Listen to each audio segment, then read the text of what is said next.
Hi, I'm Craig from retirebeforedad.com, and today I'm reviewing Lunch Money. Lunch Money is an easy-to-use but powerful online budgeting app that just works the way you expect budgeting software to work. The platform streamlines the budgeting process, making it nearly effortless once you have it set up. You connect your bank and credit card accounts, customize your budget categories, set monthly budget rules, and then let Lunch Money track your spending automatically. For former Mint users, Lunch Money corrects all of Mint's annoyances with a refreshing user interface and intuitive experience. In this video, I'll demonstrate the software, show you how to customize it, and show you how to plan ahead for variable monthly spending. Budgeting is not just for people with tight budgets. Spending controls are an effective way to save more money even if you're wealthy. If you're chasing better investment returns, why not just cut the wasteful spending out of your budget? It's a guaranteed return on your efforts. I was an avid Mint user for several years, but I ultimately quit budgeting because of all the bloat and annoyances that Intuit never fixed. Lunch Money is independent and founder-led, meaning the person who founded this company and built the software from scratch is still in charge, striving to continuously improve the product each time they update the software. As a self-employed person with an irregular income, I need really tight control of my spending. And after abandoning Mint several years ago due to frustration, Lunch Money has made me a believer in budgeting again. When you log into Lunch Money, you come to this overview, and this is going to look very familiar to former Mint users. Lunch Money uses bar graphs to visualize your income and your expenses. Now, this is what it looks like once everything's put in. I'm going to back up a step and show you how to set up your budget and all the inputs. So we'll come back here at the end, and you can see we have this home overview and these items across the top. We'll look at those again in a little bit, but we're going to start here at setup and go through these 5 sub tabs in setup. Then we'll go into finances, look at the budget and transactions and these items as well. And then we'll go back to that original view and take a look at some of the reports and visualizations. Under the setup tab, we have this accounts area. And this is where you can connect your checking and your credit card accounts through a third party. They use Plaid. You can directly import your transactions. And this is really where the automation and the power comes from a tool like this, because you don't have to waste time importing your data. It's going to be there for you when you log in every day. So it's very helpful. So I'm using a sample account here with just dummy data that was pre-filled for me to experiment with this. I have my own personal account, and I'll share with you my categories, my budget categories, to show you what a real life family budget looks like. But at this point, we're just looking at a dummy account, and you can see Penny and Lenny have checking and 2 credit card accounts here. They've also connected this Fidelity brokerage account. I don't connect my brokerage accounts to Lunch Money. It's got a net worth tracker here on the home tab, and I'm not using it for that purpose. That's really maybe for people that only have one account, but I use other tools to track my net worth and to follow my investment account. So I'm only using this for budgeting. To add an account, you click Add Account and then go over here to Auto Import from the bank, pick your country, and it's going to connect Plaid. Most of you have probably used other fintech products before. Plaid is a secure connectivity third-party app that connects to all these fintech apps and various software programs, and it lets you import your data. I'm not going to connect anything now. So I'm used to working with Plaid and this third-party connectivity. It's great, and it helps you extract as much value from this tool, because really the value is in the ability to automate your budgeting. With that connectivity, the automation works really well. Now, going over to categories, this user is just a sample user, and you can see how it breaks out the categories. Under food, it uses a category group and then adds different types of food in here. And actually, when I opened this and started, the alcohol and the bars was up here separately. And I want to demonstrate how simple it is to just move a category around. If you consider alcohol a food group or food spending, you can just put it into food and sort it however you like alphabetically. The other categories here: home, income, transfers, personal care. So pretty basic budget here. You'll notice the treat as income is checked here for income. And this user has, I think, a $4,500 per month income. So the system will designate the income versus expenses later on in the budget when I show you that. Now, while we're in this section, I want to share with you my family account. Now you're looking at my personal budget, and I want to show you this because it is a little more realistic than the one that was a sample. And I want to show you how we use this tool and how we budget. The first thing is entertainment, and obviously entertainment's a big part of our family. I have 3 kids. They're 9, 11, and 13 now at the time of recording this. So entertainment's a big part of our lives. So we have our streaming entertainment, Netflix, Spotify. We have a summer pool that we belong to, and we pay that once a year. here. I consider that entertainment, so I put it in here, but it's only going to be a one-time a year expense. And then I consider eating out entertainment. As I scroll down here, you can see how we set this up. Health, I keep separate. We have a dental and a medical insurance plans, and we have co-pays and co-insurance with our plans. So we get hit with extra payments all the time. Housing, we have our mortgage. We have just a small home improvement budget. So now we have this income group, and you can see the check mark is here. I'm self-employed, and so we live off of my business income and other income sources. Interest is just interest on our bank account. We have investment income that we use for spending money. We're living off some of our dividend income, and occasionally we sell stocks to generate some income. My spouse has a modest salary. Then I put tax refund in here. This is going to be a one-time a year thing, but we're in tax season, and I'm thinking about that now and how we may get a refund, so I decided to put it in here. Insurance, we only pay a few times a year. And then kids' activities, this is really where the pain point has been in our budget. Our kids are in lots of activities. You can see them all here. And the payments are variable. Sometimes it's a one-time payment. Our soccer league is a one-time payment. The basketball is the same, but some of these are 8 to 9 months out of the year we're paying for various activities like swimming and dance. So this was a real pain point for our family, and really one of the main reasons why I started picking up budgeting again, because it's very hard to keep track of these activities. And this way I can see it every month and I know it's coming before we actually spend on it. I also use a separate credit card for recurring expenses. So I know any spending on that credit card is just for something that recurs over months. So I have all the streaming items in there and these kids' activities. So net savings, I use that when there's leftover at the end of the month. Spending is a big one, obviously. Costco, we spend a lot of money at Costco. I buy furniture there and food, and we go out to eat there, and I wear clothing from Costco. I used to try to separate each receipt and determine what was a grocery and what was something else, and I just found that was too much work. So I just created a Costco budget. I do distinguish between Costco gas and Costco everything else. We have a Costco just 1 mile from our house, so we go there all the time. I have a general category, stuff not bought at Costco pretty much, and then other groceries. Transfer exclusion is just transfers that don't impact our budget. So you get a sense of what our budget looks like here. It's a little more realistic than the one we were looking at. So I wanted to share that with you. I'm going to go back to the other account for the duration of this review. Okay, so we're back in the category section of the setup. And so once you get all your budget set up, over on the tags tab, you can set up tags to add another layer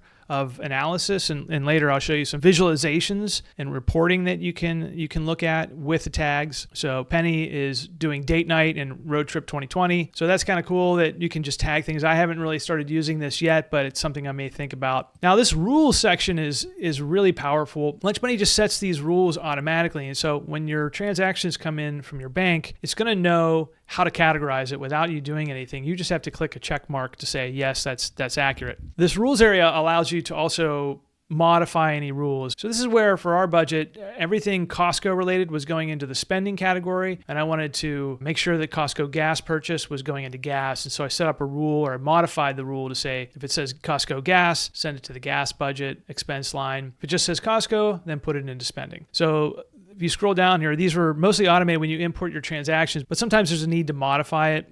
Sometimes the naming convention's kind of weird. They might abbreviate something or whatever. So rules are here really for the automation, and it does this automatically. I had like 86 rules and I didn't even know it was writing rules. So very powerful. I will say that Lunch Money strives to make the budgeting process very simple and burdenless. One of the reasons why we don't budget is it takes a lot of work, but if you can automate a lot of that work, then a budget won't be as much of a burden, and it makes us more likely to actually budget, which we all know is good for us. Over here on merchants, it does track the different merchants, and you can see sometimes one company might have two different names. So Uber is ride sharing, Uber Eats is eating out or food delivery. So this merchant name area tracks all of the vendors that you work with, and then later on when we look at reports, you can see, I'm spending so much at Amazon or so much at Uber Eats, and it's getting a little out of control. I need to make some adjustments. Most of this, again, is automated. You can click in to see the transactions, and you can modify names or modify rules. So very powerful in the setup area. And like I said, most of this is automated. All right, so we've gone through these 5 subcategories. We're going to move on to finances. And right now we're looking at the January 2025 budget. This is the budget tab. We're going to look at transactions, recurring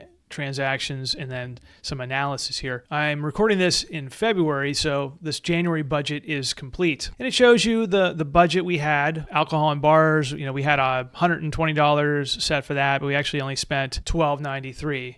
Food in general was set at $480 with all these subcategories. And so it shows you the period's budget, the period's total spending, and then the difference. And then it shows you the previous period as well. Now, when you're setting up a new budget, you go to the next month and all these items are blank. Now, Lunch Money is really updating how this is done. You can see this beta launch, and we'll take a look at that in a second. And I think when most of you see this video, this beta is probably going to be done, and that's going to be the way the budgeting is going forward. So let me just show you this real quick. You have this option where you can clear the budget and then just copy last month's budget right into the new budget. And so we didn't spend anything on personal care. We just type in 100. And so that's the old way to set up a new budget. Over on the right side here, it has a summary. So we have the income expected was $4,500. Expenses expected was here, and then it shows you how much you budgeted versus how much you spent. And sometimes whenever there's an item that you haven't addressed, it'll give you a little reminder up here that there's no budget, for example, for these 5 categories. So it's always giving you these little notes of what you can do. All right, so that's the old system, and it's still in place as of February 25, but I think by the end of the month, it's going to be switched over. You also have this item here where you can round to the nearest penny or dollar or $10. I like the penny, just leave it there. But I'm going to go into the beta section and show you what the new budgeting software looks like. They've made a huge upgrade to how the budgeting looks. All right, so we're in January, and this is the previous month. And what's really cool here, first of all, is that the inflows and outflows are separated. So if you remember, the income was a little lower and mixed in here. Now they break out this income and outflow. And you can close this window or minimize this window so you can see either just food or you can see the different sub items under there. What's really powerful now about this new way to budget is it's giving you a couple different options to set your budget. Remember, they're trying to automate this budgeting process and make it as seamless as possible. And so this updated version does exactly that. It gives you a couple different options that are very powerful and customizable to set your budget. What I'm going to do is just clear all the budgets first. And you have a couple different ways that you can copy your old budget from the previous month into the new month. The first is you can copy a previous month, so January or December. I also have a March budget set already, so I could copy it back. One of the pain points that Mint always had and that Intuit never fixed was that you couldn't budget ahead for future months, and it drove me crazy. You couldn't budget for February until you got to February 1st, and it's one of the reasons I left Mint because it was so frustrating. Lunch Money fixed that problem. You can budget this month and next month and the future months. You could set a whole budget for the year if you wanted to. Most of us are going to build off the previous month, but you do want to get it going maybe a few days before the new month started, or if you know you've got a crazy month, maybe in the next few months you might want to budget ahead. So it gives you the option to copy a budget, or it's got this one-click budget option. I'm going to show you what that is. Now there's a couple new features. It has rollover budgeting. So if you remember, our alcohol and bars budget was $100. We only spent $12. If you want to roll that into the next month and spend the $100 on the next month plus whatever you didn't spend last month, it gives you that option. When you're building your budget out, you can set these rules for one-click budgeting. So for example, here, groceries, you can click in here, you can add a fixed amount, or you can set it to the previous period's spend or the previous period's budget, or, and I really love this, the average of the last 3 periods. I use this for my gas bill and my power bill. So once you set this up, you can go back to that budget view and set one-click budgets. Now you can see I've cleared out the February. I'm just going to hit that one-click budget button. And once you click that button, it's going to fill in the new budget according to the rules that you set in this setting view. Extremely powerful for automation and for simplifying this whole budgeting process, which most of us don't really like. I got to say that this tool has changed my mind on budgeting. I really enjoy using this tool. It's given me a lot of visibility, especially being a self-employed person with an irregular income. There's always a summary over here, and it shows you the total budgeted and the amount left to budget. Of course, we have some income here that is expected, but we haven't hit yet. This is early in the month. So I'm going to copy the January budget in and then add something to the personal care and self-improvement. We're going to maybe spend $50 there. And we got a pet. I don't have pets, but I bet $50 is not enough for a pet budget. And you can see that we're under budgeted here. So we have expected income of $4,500 and total budgeted $2,680 and $1,800 left over. So with that left to budget, we can either budget it toward spending or we can budget it toward savings. I have that's what I call it, a net savings item, where if I have anything left over, I'll send it to savings. You can also send it to investments. The software in the budgeting section is set up to zero out your budget every month. I think they call that zero-based budgeting. I don't like the classic zero-based budgeting that some of the other tools use. I want to have left over and a little bit of flexibility, but this does tell you if you're under or over budgeted. All right, so now that we've got our budget set up, let's go look at transactions, this tab up here, and we're looking in January. This is where the transactions from your bank account and your credit card account are imported, and when an item is imported, you categorize it. Now, those rules are going to do it mostly automatically. So you can see this item here, the Indian Kitchen, the Mayor Indian Kitchen is a restaurant, and it was on Penny's Visa card, and it automatically set it's a restaurant. But Tondu Roman, same thing. But maybe this is actually a bar. So we're going to change that category around. Very simple to switch back and forth, and it's going to update in your budget. When you go back to budgeting, we now see that our spending for bars increased to $24. I think that was $12 before. Let's go back and change that back to restaurants.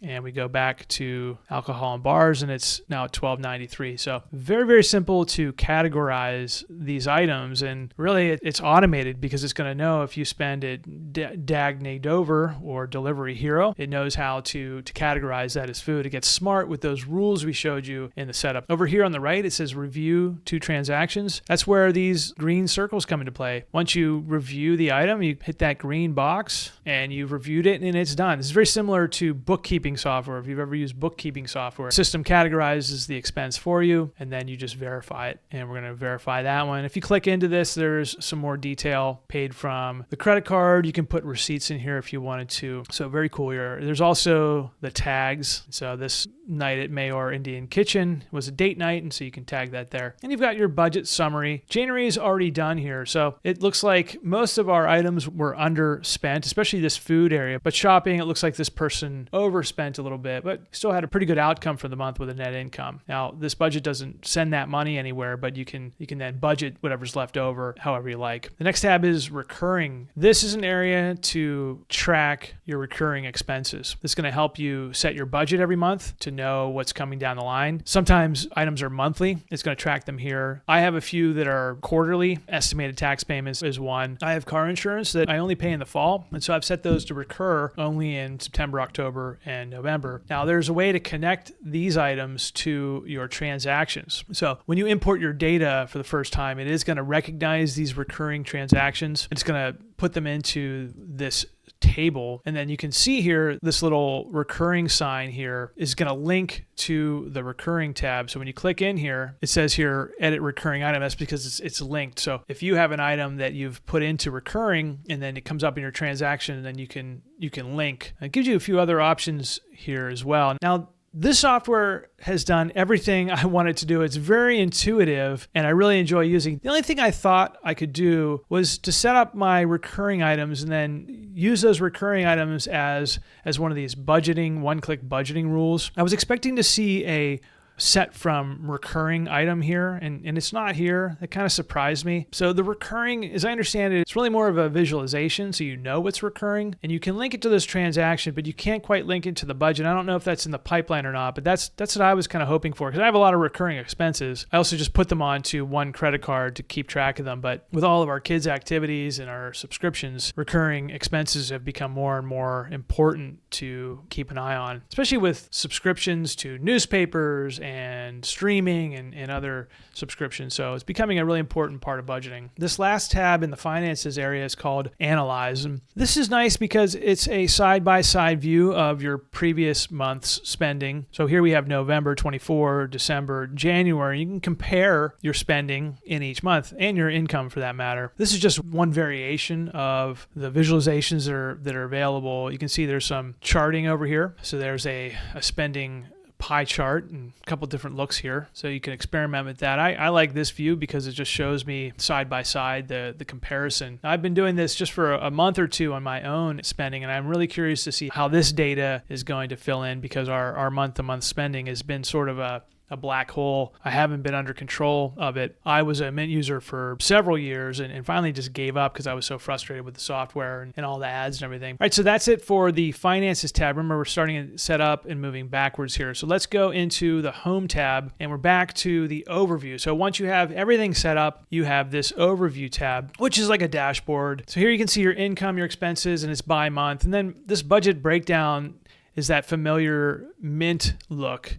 And there's a couple ways you can play with it here to look at your total spend versus the total spend per item. So down here with food, you can see the total spending as a percentage of the total expenses, or you can do it as it compares to the budget. In this case, shopping, remember, is we've overspent a little bit by $32.53. Another thing to look at here is there are intelligent reminders that maybe suggest that you have something that's recurring, or maybe there's a transaction that you need to look at. Nice to have these little reminders. I find they're usually spot on, the things that I need to look at. Next tab is the Net Worth tab here. I'm not using this feature because I have too many accounts that I don't really want to intermingle with my budgeting. I use this with my checking account and my credit card accounts, which we have one for regular spending or discretionary spending, and we have one for recurring expenses that we get travel rewards. We have some Chase Sapphire and a Southwest card. So Net Worth Tracker isn't for me, but I think maybe someone that has just one brokerage account or a younger person with fewer assets, they might want to use this net worth calculator as a tracker. I track my net worth with Empower and Projection Lab. They have really good net worth trackers. Here it has some stats: top expensive purchases, new merchants. This is where that merchants tab in the setup comes into play. It's going to show you where you're spending your money. Mine is Costco. I know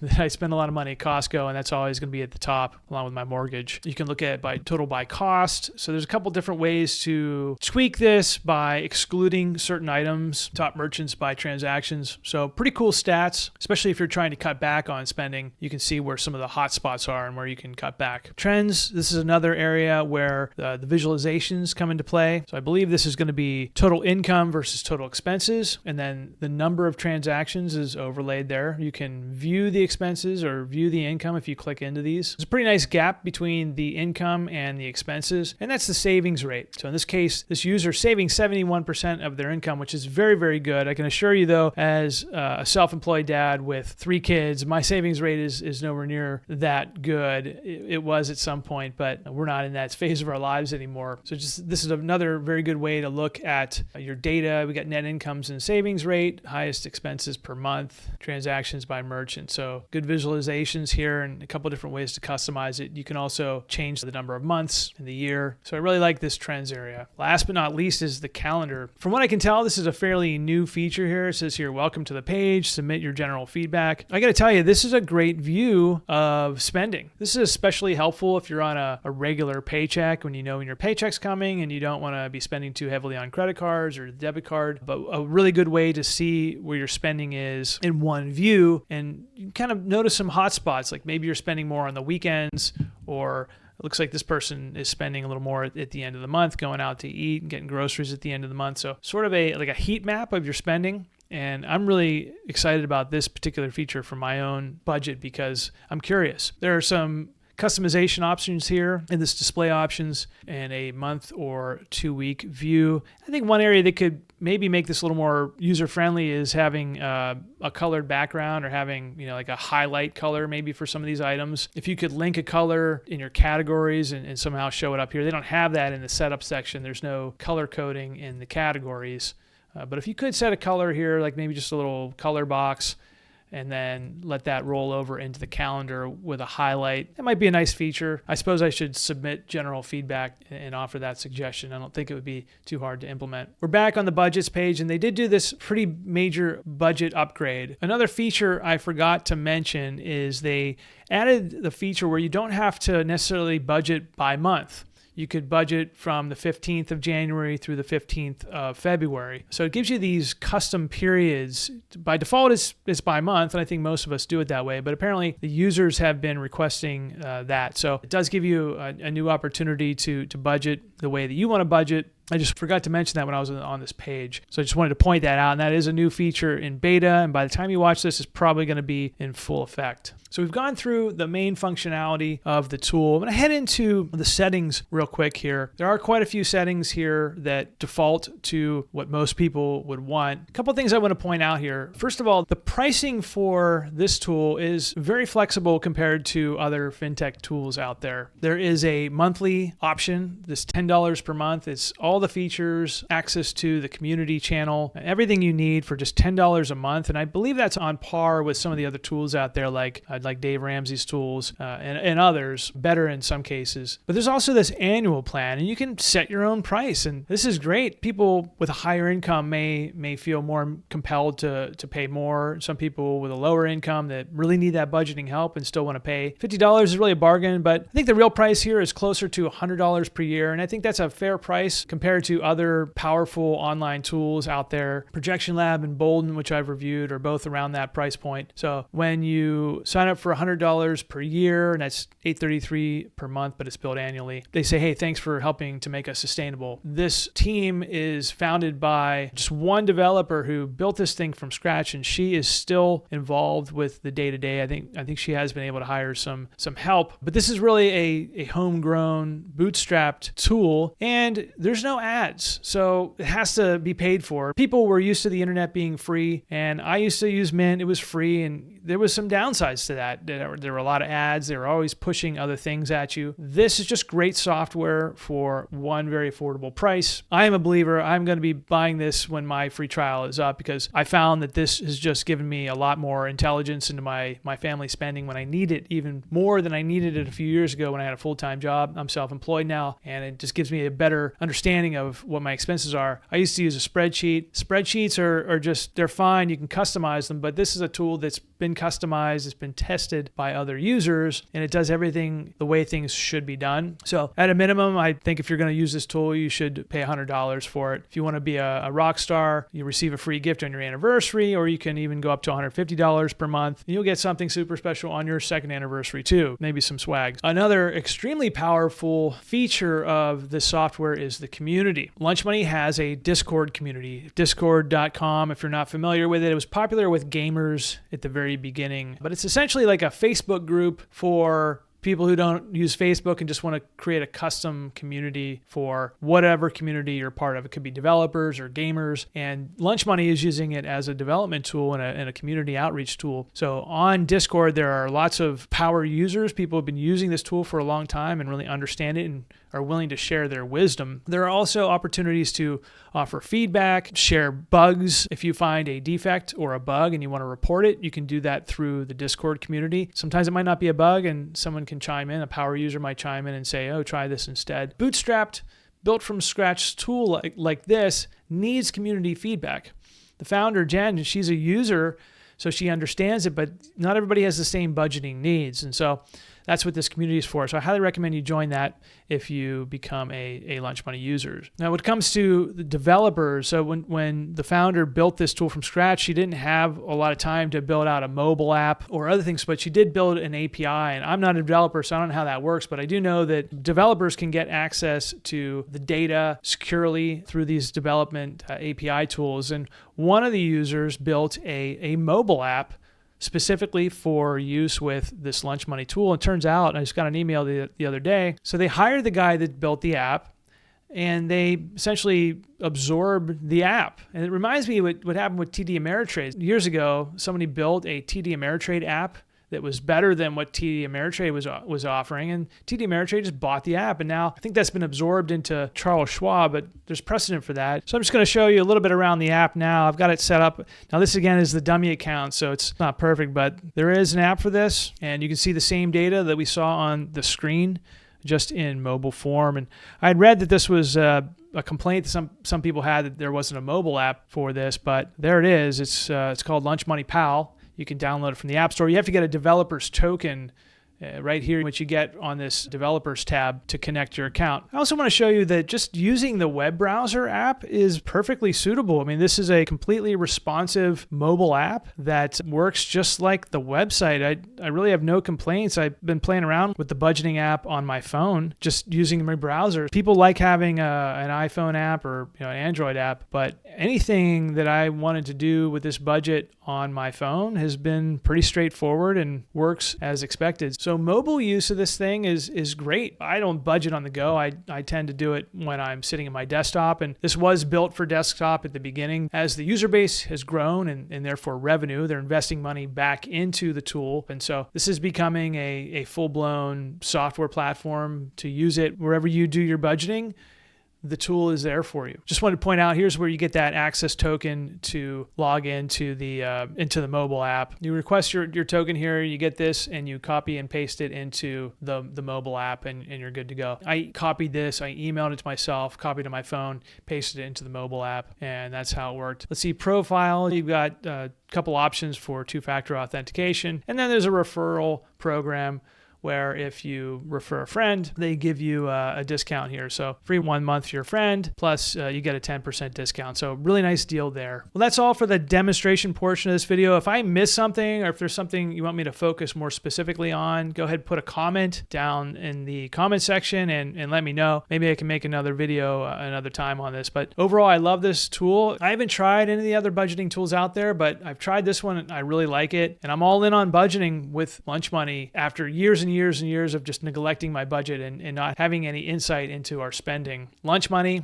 has made me a believer. Lunch Money was independently developed from scratch and is still led by its female founder. I had a chance to meet Jen at a conference, and she is dedicated to the craft of budgeting and really wants to get this product in front of as many people as possible to help them manage their money, hence the flexible payment options. There's no ad support for this product. It's fully supported by its paying users. I love these bootstrapped software products because the founders take so much pride in their product. They use it themselves and they seek and embrace the user input from the community. There's a Discord community where you can submit feedback or report bugs or just learn about how to optimize the software from other users. So if you try the software and you like it and sign up, make sure you join the Discord community. Full disclosure, I am an affiliate partner with Lunch Money, so if you sign up from one of my links in the description, I will receive a commission. That's all for this video. I'm Craig from retiredbeforedad.com.